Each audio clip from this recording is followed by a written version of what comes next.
الأخوة الحضور، السلام عليكم ورحمة الله وبركاته. إذا تسمحون لي بداية قبل القصيدة أن أقرأ لكم القصة.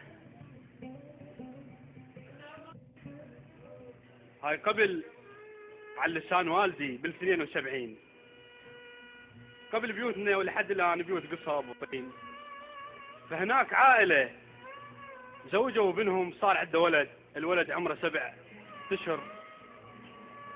فصار سوء تفاهم بينه وبين أهله، فعزل عن أهله، فحط بمنطقة بس هو بالمنطقة.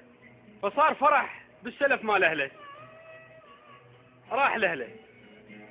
اللي زوجته قال له خلينا ناخذ ويانا الطفل، قالت له لا خليه نايم بالقماط، ترمون والكلب يحرسه بالبيت ما حد عليه، والكلب موجود بالبيت يحرسه. فراح للفرح. عادة قبل هنا من يوصلون للفرح يشيلون وياهم سلاح. من رجع للبيت فتح الباب تلقاه كرمون الكلب ينبح وحلقه كله دم. قال لك هذا كله ابني. سحب المسدس قتل الكلب، قض على ابنه، لقى ابنه كل شيء ما بيه نايم بالكاروك، لكن ذيب ميت بصف الكاروك. ليش استعجلت؟ تدرين ما اخون. ليش استعجلت؟ تدرين ما اخون. انا بدم وفيت الوصيه، مديد على ابنك وانا مديت، روحي وما خفت مني البنيه. قلدنا الطفل قلت له النحر هذا تصير اليوم موتتنا قويه.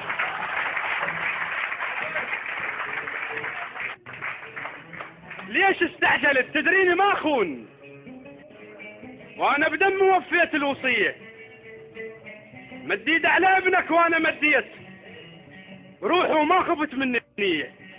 قلتنا الطفل قلت له النحر هذا تصير اليوم موتتنا سويه، مو عركة ظلم وتفكنا خيرين، عركة صملح غزرت بيه. مو عركة ظلم وتفكنا خيرين، صملح غزرت بيه. بي من شلبت خر القصب طين، رتفتك ولا فكر نديه. بي من شلبت خر القصب طين، رتفتك ولا فكر نديه. اخونك وانا ماكل منك كفار، اخاف من الله لا يغضب علي.